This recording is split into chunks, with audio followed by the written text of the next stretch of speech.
Hi Vilas, welcome to my channel ராகுல் stories. நம்ம இன்றைக்கி இந்த வீடியோவில் எந்த படத்தை பற்றின ரிவ்யூ பார்க்க போகிறோம் அப்படின்னா, நம்ம தனுஷ், மம்தா பைஜு, ஸ்ரீஜா ரவி அப்படின்னு சொல்லிட்டு பல பேர் நடித்து வெளியே வந்திருக்கிற படம் தான் கரம். ஸோ இந்த படம் இப்போ தியேட்டர்ஸில் வெற்றிகரமாக ஓடிட்டுருக்கு. ஸோ இந்த படத்தை பற்றின ஒரு ஷார்ட் இருந்தாங்க பார்க்க போகிறோம். வாங்க வீடியோக்குள்ளே போகலாம். இந்த படத்தோட ஒன்லைன் ஸ்டோரி என்னன்னு பார்த்தீங்க அப்படின்னா, நம்ம படத்தோட ஹீரோ ஒரு திருடனாக இருக்கார். ஸோ ஒரு பக்கம் இவர் திருடிட்டு இருக்கும்போது இன்னொரு பக்கம் ரிட்டையர்ட் ஆகிறதுக்குள்ளே எப்படியாச்சும் ஒரு நல்ல கேஸை பிடிச்சி நல்ல பேர் வாங்கிடணும் அப்படின்னு சொல்லிட்டு சுற்றிக்கிட்டு இருக்காரு ஒரு போலீஸ் ஆஃபீஸர்.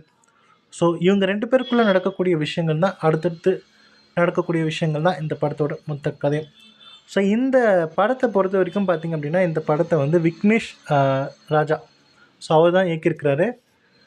விக்னேஷ் ராஜா யார் அப்படின்னு கேட்டிங்கன்னா, போர் தொழில் அப்படின்னு ஒரு படம் வந்திருக்கும், உங்கள் எல்லாருமே பார்த்துருப்பீங்க நீங்களா. ஸோ அந்த படத்தை இயக்குனவர் தான் இந்த விக்னேஷ் ராஜா. ஸோ இந்த படத்தை அவர் எப்படி டைரக்ட் பண்ணியிருக்காரு அப்படின்னா, இதை முழுக்க முழுக்க ராபின்ஹுட் ஸ்டைலில் தான் வந்து டைரக்ட் பண்ணியிருக்காரு அப்படின்னு தான் சொல்லணும். ஸ்டோரி வைஸுமே பார்த்திங்கன்னா ரைட்டிங்கே அப்படி தான் இருக்குது அப்படின்னு தான் சொல்லணும். ஒரு நல்ல விஷயத்துக்காக ஹீரோ வந்து திருடுற மாதிரியான ஒரு கான்செப்ட், முழுக்க முழுக்க அந்த மாதிரியான கான்செப்டில் தான் இந்த படம் முழுக்க முழுக்க நடக்குது.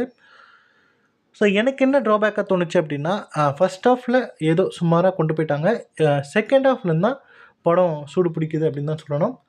செகண்ட் ஹாஃப் முழுக்க முழுக்க சூப்பராக இருக்குது. இந்த படத்தோட பெரிய ட்ராபேக் அப்படின்னு நான் சொல்லுவேன் அப்படின்னா,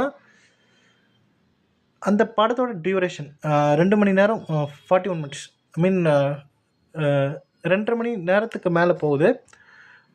இந்த 2.5 மணி நேரத்துக்கு மேலே போகிறதுக்கான முக்கிய காரணமாக நான் என்ன பார்க்குறேன் அப்படின்னா, அந்த சீன்ஸை வந்து எடுத்தது. ஆக்சுவலாக ஒரு சீனுமே பார்த்திங்க அப்படின்னா அந்தளவுக்கு வந்து டியூரேஷன் அதிகமாக இருக்குது. ஸோ அந்த சீன்ஸ்னால தான் பார்த்திங்க அப்படின்னா அந்த டியூரேஷன் அவ்வளோ எடுத்ததோ அப்படிங்கிற மாதிரி தோணுச்சு. ஸோ எந்த இடத்துலையும் கட் பண்ண முடியாத அளவுக்கு அப்படி இருக்குது அந்த படம். ஸோ ரொம்ப வந்து இழுத்துட்டு போயிட்டாங்களோ அப்படிங்கிற மாதிரி இருந்துச்சு. மற்றபடி இந்த படத்தோட மியூசிக் வைஸ் பார்த்திங்க அப்படின்னா நம்ம ஜிவி பிரகாஷ் தான் பண்ணியிருக்கிறாரு. ஸோ சொல்லப்போனால் இந்த படத்தை காப்பாற்றினது நம்ம ஜிவி பிரகாஷ் தான் அப்படின்னு சொல்லணும்.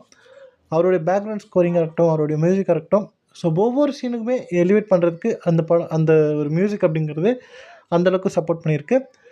ஸோ அந்த ஒரு விஷயம்தான் இந்த படத்தை வந்து மொக்க படம் அப்படின்னு சொல்கிறதுலேருந்து ஒரு சுமாரான ஒரு படம், ஒன் டைம் வாட்சபிள் மூவி அப்படின்னு சொல்லி அந்த கேட்டகரிக்கு தள்ளினதுக்கு முக்கிய காரணம் பார்த்திங்க அப்படின்னா நம்ம ஜிவி பிரகாஷோட மியூசிக் தான் அப்படின்னு சொல்லணும்.